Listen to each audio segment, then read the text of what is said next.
Who we got with us on the Stash House check-in today? My name's RJ.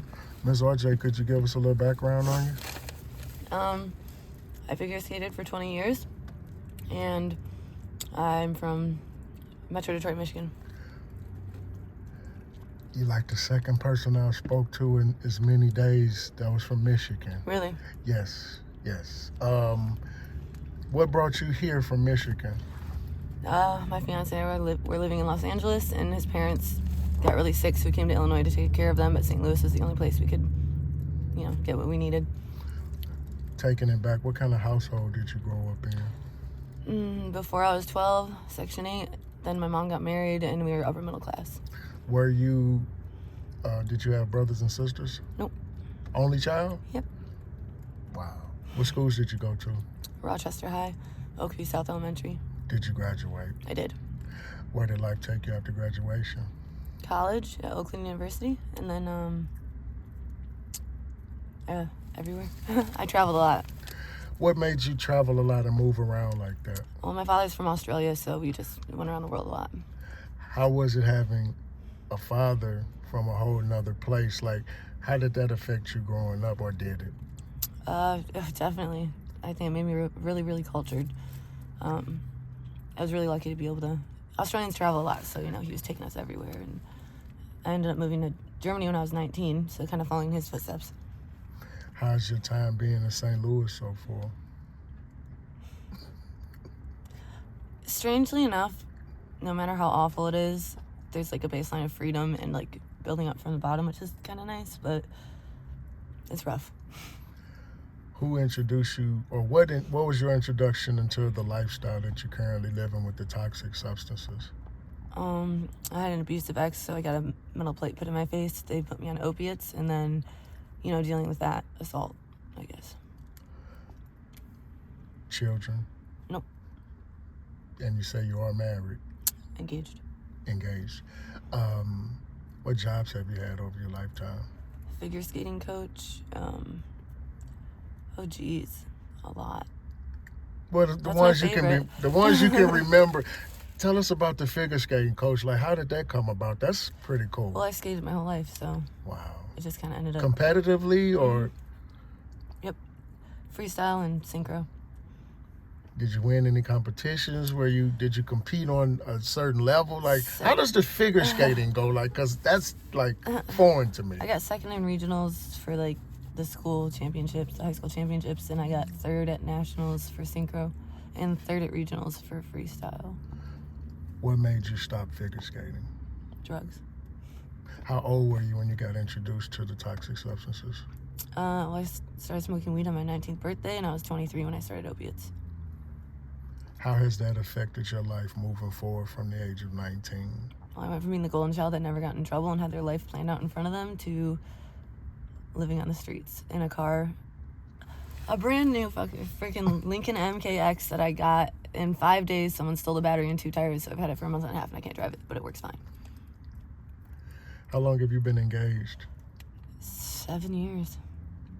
What are some misconceptions of dealing with the street life and the toxic substances that people automatically assume that you would like to clear up? Prejudging, or, you know what I mean? Like, they automatically assume certain things go with certain things, and that may or may not be the situation with your case. I don't know, I guess, everyone needs help sometimes, and we all have our own vices, whether it's a drug or we all have an addiction. Everyone does. So try not to judge too harshly. Are you in touch with your family? Not since my phone was stolen with my car stuff. Actually, my mom put out a missing persons report a week ago, and I still haven't been able to get in touch with her. Would you like to say anything on here to your mom in case she might watch it or see it or anything? Oh, God, I don't want people to see this. Okay. Look, I'm just saying. I love her, and she doesn't have to worry because I'm killing it out here. What about your relationship with your dad? My father, who adopted me. The Australian? Yes. Okay. Things will get better. He'll be proud one day. What's the plan moving forward, Miss RJ? Trying to get this car moving. It'll change everything. Are you currently seeking employment in between jobs, or? Yeah, I was actually stacking brick pallets last week. So how does that work going? How do you like that? well, it was only a week thing because they were doing it on my street. It was like $50 a pallet. Oh my god, I got like a pallet done a day. It was so hard. 520 bricks per pallet. And you gotta find the perfect ones. And it's so hard. You're digging it out of rubble buildings from where the tornado hit.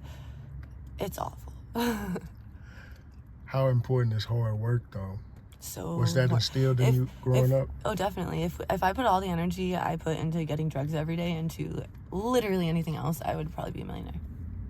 What are some of the things that your mom and dad taught you growing up that you still carry with you to this day, Miss RJ? Just, I don't even know. I really don't. I can't even think of anything right now. I'm so out of touch with myself, I don't even recognize myself. I can't even think of anything like that. Like, I don't know if my mind's blocking it or what, but I just can't. What's the difference in between Michigan and Missouri, or is it any, in your opinion? I like to call St. Louis the Twin City to Detroit, but they're like 15 years behind. St. Louis is? Yeah, I mean... In what ways? Explain that, because, you know... Well, first of all, the same architects built the neighborhoods, right? Back in the late 1800s.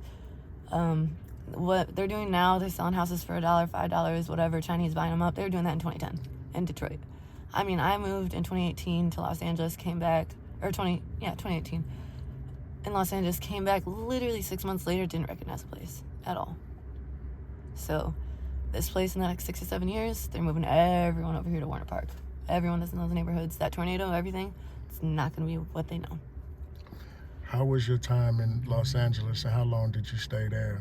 8 years, and I loved it. I definitely want to go back. And you say because someone got sick, that's why you left Los Angeles.